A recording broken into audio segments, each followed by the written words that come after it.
अपनी ग्रिप को लूज करती रही। सड़क की सियासत कर रहे हैं, एहतजाजी सियासत कर रहे हैं, लेकिन पार्लियामान में नहीं पहुंच पा रहे। क्या वजह है सर?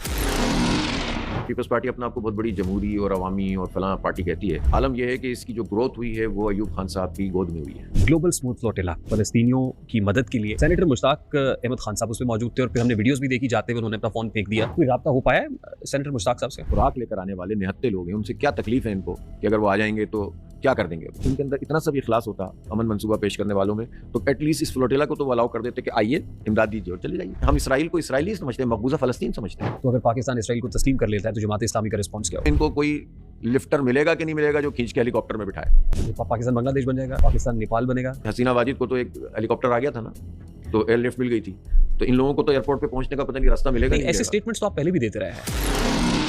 हाफिज नईम रहमान तासुब तो आपके बारे में भी ये है कि आप एस्टैब्लिशमेंट के इशारे पर एहतजाज करते हैं, सड़कों पर निकलते हैं। बोल रहे हैं, आपको जो बोलना है कि जिसको जमात इस्लामी कहते हैं वो उतनी मौसर नहीं है जितनी इस्लामी जमीयत तलबा है। ये भी एक तासुर है। एक चीज़ तय हुई थी कि मुशर्रफ साहब अगर वर्दी नहीं उतारेंगे तो ना नवाज शरीफ इलेक्शन लड़ेंगे ना बेनजीर इलेक्शन लड़ेंगे। वो सारे के सारे पलट गए। अब जो पलट गए लोग कहते हैं वो सियासत है। जमात इस्लामी सारी इंटरनेशनल फ्रंट के ऊपर इंटरनेशनल इश्यूज पे उलझ के रहेगी। ये हमारा फर्ज है भाई, इसलिए हमारा फख्र भी है। 21 पॉइंट चार्टर जब आया, पहले खैर मकदम हुआ, अगले दिन इसहाक डार साहब ने आके कहा कि नहीं, इसके ऊपर तो वो शिकें इसमें मौजूद ही नहीं है जिसके ऊपर कंसेंसस हुआ था और ये सब चीजें हुई थी। 76% अमेरिकन ने कहा कि इसको नोबेल प्राइज नहीं मिलना चाहिए। क्या आप इसको अपने पॉलिटिकल नैरेटिव और चार्टर का हिस्सा भी बनाएंगे जो फलस्तीन इशू है? कश्मीर हमारी सियासत की बुनियाद नहीं होगी और ये आवाम की महरूमियां हमारी सियासत की बुनियाद नहीं होगी, तो फिर सियासत क्या आएगी? इस पॉलिटिकल नैरेटिव के साथ आप इक़्तिदार में आ पाएंगे? नंबर 1 पार्टी इस वक्त पीटीआई है ना। आप कुछ भी कहें, उसको अच्छा लगे किसी को बुरा लगे, लेकिन अगर उसको नहीं आने दिया तो उसकी नंबर 1 हैसियत थोड़ी खत्म हो गई। जमात इस्लामी का narrative is very much close to PTI.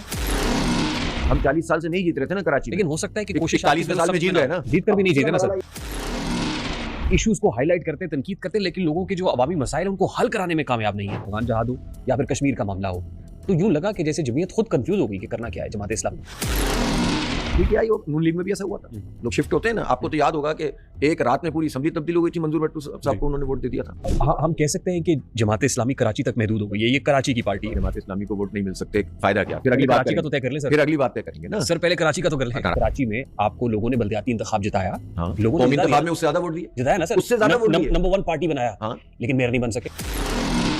हमारे यहाँ तो होता क्या, आवे आवे जावे जावे के नारे लगते रहे, देखे शगे खड़कती रही, बिरयानियां बने, पुलाव बने, दूध जलेबियां चल रही हूँ इलेक्शन ऑफिस के अंदर।